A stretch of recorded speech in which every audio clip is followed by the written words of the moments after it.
ತಾಲೂಕಿನ ವಿವಿಧ ಗ್ರಾಮಗಳಲ್ಲಿ ಅಭಿವೃದ್ಧಿ ಕಾಮಗಾರಿಗಳಿಗೆ ಚಾಲನೆ ನೀಡಿ ಮಾತನಾಡಿದ ಶಾಸಕ ಹಾಗೂ ಕೆಎಸ್ಆರ್ಟಿಸಿ ನಿಗಮದ ಅಧ್ಯಕ್ಷ ಎಸ್ಆರ್ ಶ್ರೀನಿವಾಸ್, ತಮಿಳುನಾಡಿನಲ್ಲಿ ರಾಜಕೀಯ ಬದಲಾವಣೆಗಳಾಗಿ ಕಾಂಗ್ರೆಸ್ ಮೈತ್ರಿಯೊಂದಿಗೆ ಟಿವಿಕೆ ಸರ್ಕಾರ ಅಸ್ತಿತ್ವಕ್ಕೆ ಬಂದಿದ್ದರೂ ಕಾವೇರಿ ನೀರು ಹಂಚಿಕೆ ವಿಚಾರದಲ್ಲಿ ನಮ್ಮ ನಿಲುವು ಬದಲಾಗಲ್ಲ. ಅವರು ಅವರ ರಾಜ್ಯದ ಹಿತ ನೋಡಿಕೊಂಡರೆ ನಾವು ನಮ್ಮ ರಾಜ್ಯದ ಹಿತ ಕಾಯುತ್ತೇವೆ ಎಂದು ಸ್ಪಷ್ಟಪಡಿಸಿದ್ದಾರೆ.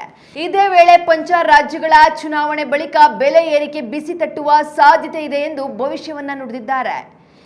ಇನ್ನು ಪಟ್ಟಣದ ವೈಟ್ ಟಾಪಿಂಗ್ ಕಾಮಗಾರಿಯಿಂದ ಸಾರ್ವಜನಿಕರಿಗೆ ಆಗುತ್ತಿರುವ ಸಂಚಾರದ ಸಮಸ್ಯೆಯನ್ನ ಶೀಘ್ರವೇ ಬಗೆಹರಿಸಿ ಸುಗಮ ಸಂಚಾರಕ್ಕೆ ಅನುವು ಮಾಡಿಕೊಡುವುದಾಗಿ ಭರವಸೆಯನ್ನ ನೀಡಿದ್ದಾರೆ. ದೇಶದ ಜನ ಎಲ್ಲ ಮೂರ್ಖವ್ರೆ, ಅವ್ರು ಹೇಳ್ದಂಗೆ ಕೇಳ್ತಿದ್ದಾರೆ. ಚಿನ್ನನೂ ಖರೀದಿ ಚಿನ್ನ ಖರೀದಿನೂ ಇದಾಗ್ತಾ ಇದೆ, ಅಭಾವ ಆಗುತ್ತೆ. ರೈತರಿಗೆ ರಸಗೊಬ್ಬರನ್ನು ಖರೀದಿ ಮಾಡಬೇಡಿ ಅಂತ ಹೇಳೋದು 26 ಎಲ್ಲ ದೇಶ ಯಾವ ಕಡೆ ಹೋಗ್ತಾ ಇದೆ ಗೊತ್ತಾ?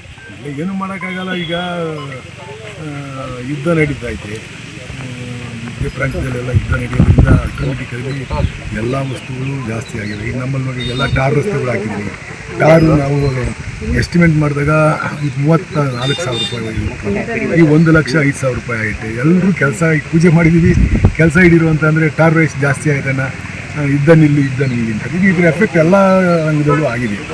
ಅದಕ್ಕೋಸ್ಕರ ಎಲ್ಲರೂ ಸೂಕ್ಷ್ಮವಾಗಿ ಜೀವನ ಮಾಡಬೇಕು.